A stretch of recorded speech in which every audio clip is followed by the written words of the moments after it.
Hai gengs, barang branded dengan kualitas terbaik memang dikenal memiliki harga yang mahal.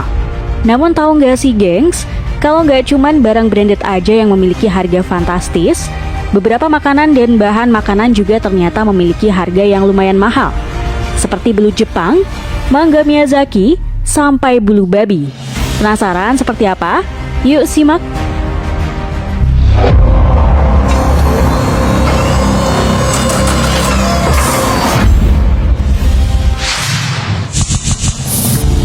Belut Jepang. Berbeda dengan negara-negara lain, di Jepang makanan olahan belut merupakan hidangan makanan yang terbilang cukup mahal. Sebagai perbandingan di Indonesia sendiri, harga belut per kilonya berkisar di harga 200 sampai 300 ribu rupiah. Namun di Jepang, harga belut Jepang atau Anguilla japonica bisa mencapai ratusan juta nih gengs. Pada tahun 2018, harga belut Jepang per kilo adalah 35.000 US dollar atau sekitar 500 juta rupiah. Ini bahkan lebih mahal dibanding ikan tuna premium. Jadi nih gengs, belut Jepang tidak bisa diternakan. Para peternak harus menangkap bibit belut yang dikenal dengan glass eel dari alam liar. Baru kemudian belut ini dibesarkan di peternakan. Uniknya, dibutuhkan 1 tahun hingga belut-belut ini bisa dipanen. Biaya untuk merawat belut-belut ini juga tergolong mahal. Para peternak biasa memberikan pakan 2-3 kali sehari dengan bahan pakan premium. Setelah 12 bulan, belut-belut ini pun siap untuk dipanen. Belut ini kemudian disortir dan dijual ke restoran-restoran. Salah satu menu makanan yang menggunakan belut ini adalah kabayaki, di mana bahannya adalah nasi dan belut panggang. Namun jangan salah nih gengs, harga kabayaki bisa berkisar 91 US dollar atau 1,4 juta rupiah per porsi. Akibat konsumsi belut yang tinggi di Jepang, populasi belut-belut ini pun mulai langka. Bahkan Jepang harus mengimpor belut-belut dari Cina. Tercatat sejak tahun 1980, penangkapan belut secara global membuat populasinya turun 75%, sehingga berdampak besar terhadap harganya.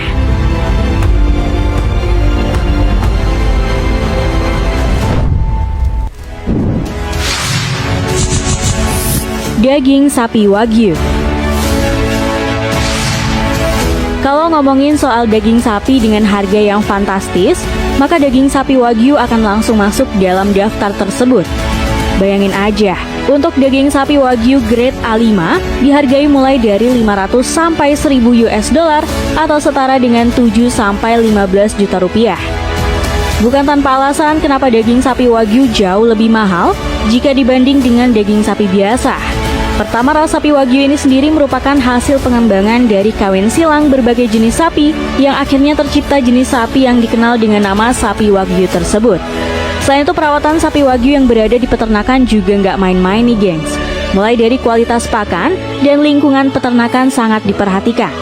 Bahkan ketika ada sapi Wagyu betina yang mengandung, induk sapi Wagyu tersebut mendapatkan perlakuan dan diet khusus agar dapat melahirkan anakan sapi yang sehat dan istimewa. Alasan lain mengapa daging Wagyu mahal adalah soal keautentikannya, di mana pemerintah Jepang sendiri yang mengatur dan mengontrol pengembangbiakan daging Wagyu agar ras sapi terjaga secara genetik. Para peternak harus memperhatikan garis keturunan tatkala hendak mengawinkan sapi untuk Wagyu agar ras tetap terjaga. Selain harus melalui proses pengujian keturunan, mereka juga memastikan agar hanya sapi dengan genetik terbaik saja yang dikembangbiakan.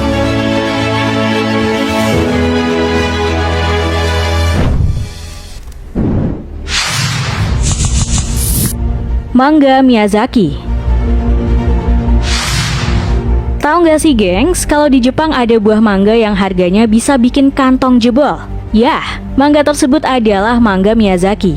Sesuai namanya, mangga Miyazaki awalnya ditanam di kota Miyazaki di prefektur Kyushu, Jepang.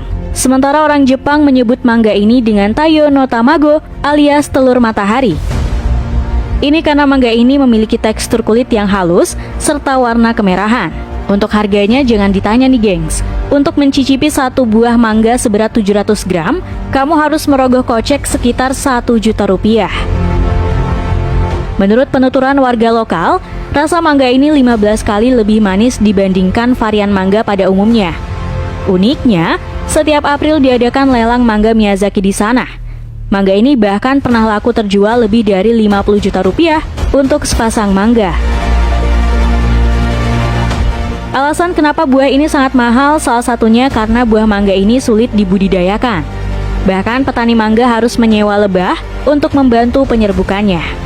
Gak cuma itu, petani hanya menyisakan buah mangga dalam satu pohon yang dianggap paling baik dari segi bentuk, warna, bahkan posisi buahnya. Belum lagi suhu ruangan, pencahayaan hingga sirkulasi udara sangat diperhatikan untuk budidaya buah ini. Dan yang terpenting adalah buah ini harus selalu terkena sinar matahari. Uniknya lagi, tidak semua mangga hasil panen tersebut nantinya bisa mendapatkan label Taiyo no Tamago, karena setiap mangga akan diinspeksi kualitasnya satu persatu.